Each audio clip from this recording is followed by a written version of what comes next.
Zias, Jamil Chad, nosso colega, acaba de publicar aqui uma informação relacionada à ONU e à guerra da Rússia. A ONU concluiu que a Rússia cometeu crimes de guerra e tortura generalizada. É a reportagem publicada há pouco pelo nosso colunista Jamil Chad. Ele diz que no momento em que o governo de Vladimir Putin intensifica seus ataques contra o território ucraniano, a ONU conclui que as forças armadas da Rússia cometeram crimes de guerra e tortura sistemática, contínua e generalizada ao invadir a Ucrânia. A denúncia ainda aponta para o uso de violência sexual contra mulheres de 19 a 83 anos por parte dos soldados russos. O grupo não descarta que tais violações possam ser consideradas como crimes contra a humanidade. Essas conclusões fazem parte de um informe que foi apresentado hoje no Conselho de Direitos Humanos da ONU e foi elaborado pela Comissão de Inquérito sobre a Ucrânia, que foi criado pela ONU. A diplomacia russa sequer estava na sala quando essas conclusões foram lidas. Os integrantes da equipe de investigação também explicaram que, apesar das tentativas de diálogo com as autoridades de Moscou, o Kremlin não deu respostas a nenhum dos pedidos da comissão por explicações ou dados.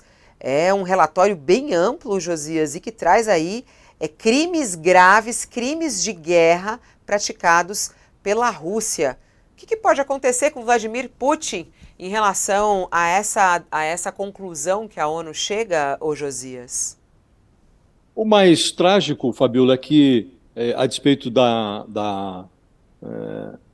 das conclusões da ONU, conclusões muito fortes e categóricas, o mais trágico é que pode acontecer nada, porque as decisões da ONU... Primeiro, a ONU é negligenciada quando a guerra é deflagrada, né? O Putin não, embora seja membro permanente do Conselho de Segurança da ONU, não ocorreu ao Putin, assim como não ocorreu tantas outras vezes aos Estados Unidos em agressões feitas contra países estrangeiros, não ocorreu ao Putin pedir autorização à ONU. Ele foi lá, invadiu e ponto final, e despejou bombas e cometeu todas essas atrocidades que estão sendo agora constatadas pela ONU.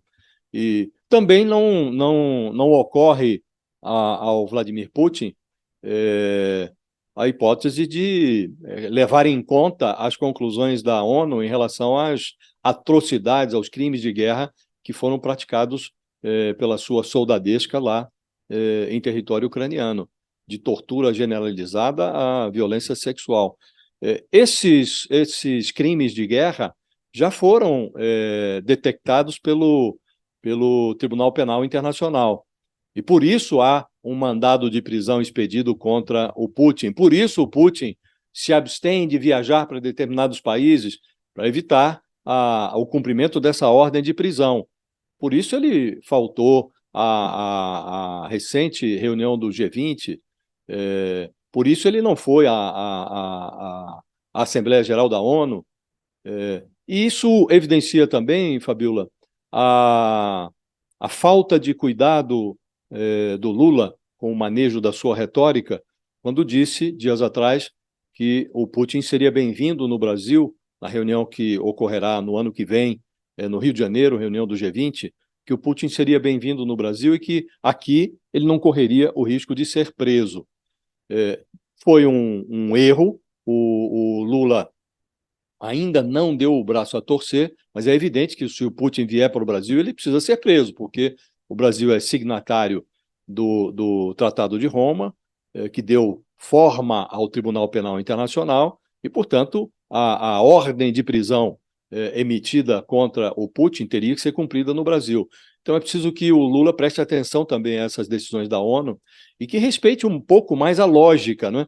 E que no seu afã de se achegar ao Putin ou de fazer média com o Putin, ele evite declarações que comprometam o Brasil, a diplomacia brasileira, a seriedade com que essas questões diplomáticas devem ser tratadas. Mas, para responder objetivamente a sua questão, Fabiola, embora o relatório da ONU, as conclusões da ONU sobre as atrocidades, os crimes de guerra praticados pelo Putin e pelos seus soldados na Ucrânia sejam muito categóricos, isso tudo pode resultar em nada. É uma reprimenda, é uma conclusão que fortalece politicamente a posição contrária à guerra enfraquece a posição política do Putin, mas do ponto de vista legal, as consequências práticas são nulas.